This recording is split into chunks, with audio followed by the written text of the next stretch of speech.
how are you? And welcome back. My name is Jen, and in this video we have a book review. I'm so excited about this one. This book changed my life, and I know that sounds overly dramatic, but I'm not kidding.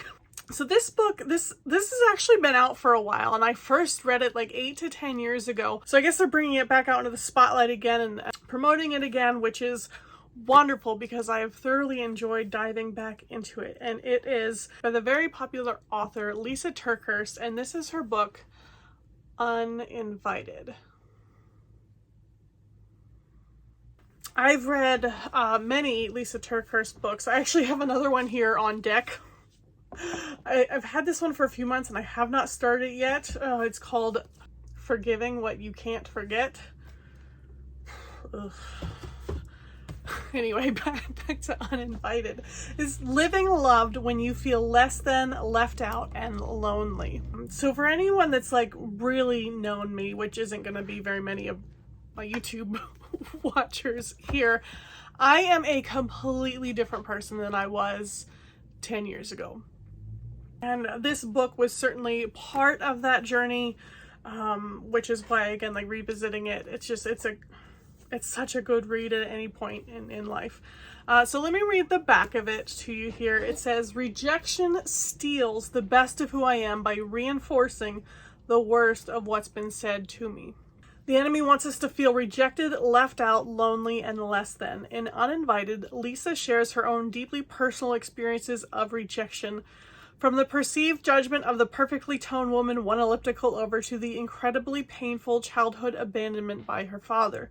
She leans in to honestly examine the roots of rejection, as well as rejection's ability to poison relationships from the inside out, including our relationship with God. Uninvited reminds us we are destined for a love that can never be diminished, tarnished, shaken, or taken, a love that does not reject or uninvite." Woo! So good. So again, back to who I was 10 years ago, or even just my entire life. So I'm 40 now, and the majority of my life, again, there was abuse in childhood, and maybe you can relate to some of this.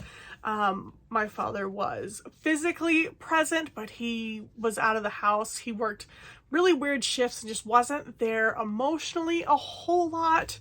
As an adult, I can appreciate the hard worker that he was, but as a child, you're kind of like, well, why doesn't he want to spend time with me? You know, that kind of thing. And that doesn't process well over the years. And I would just, anything I posted on Facebook was just to try to get approval, to get the likes. I would overthink everything about what people thought of me, like to the extreme. Like it was exhausting. And just to feel now the peace and the freedom now of just not caring what people think. I mean, to a healthy extent.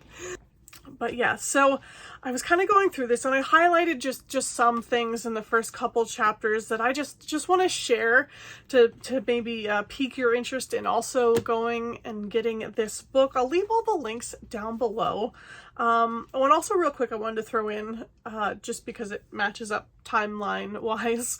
I was invited to, I don't want to say like be a speaker, but I was interviewed as part of a From Pain to Purpose online women's seminar conference type thing. And I believe that is now live. So it's all online. I'll leave that link down below as well in case you're interested in hearing my interview on that. It was just like, you know, like a Zoom online interview, but you can hear mine, and there was other speakers interviewed as well, but along those same lines of turning your pain into a purpose, but it all ties in here.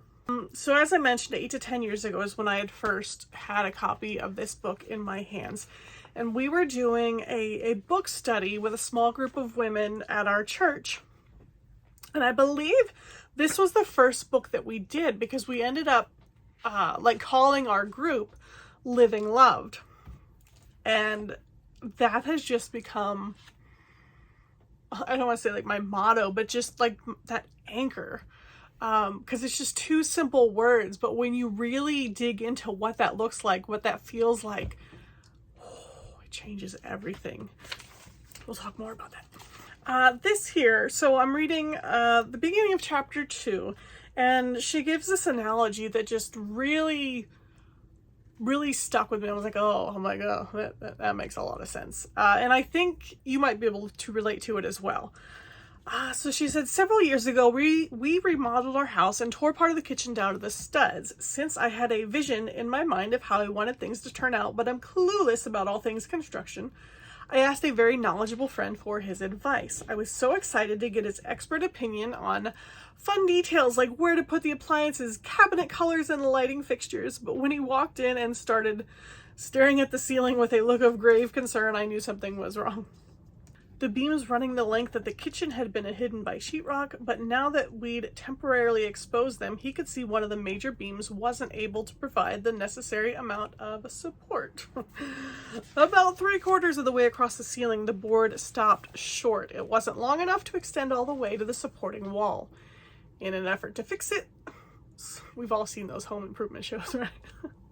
Someone had nailed into its side another board that finished extending the length of the kitchen. Not only is this not the proper way to fix a supporting beam, but the nails were barely holding things together. But since it was just one board, I didn't understand why this was such a big deal. There were plenty of other boards doing just fine.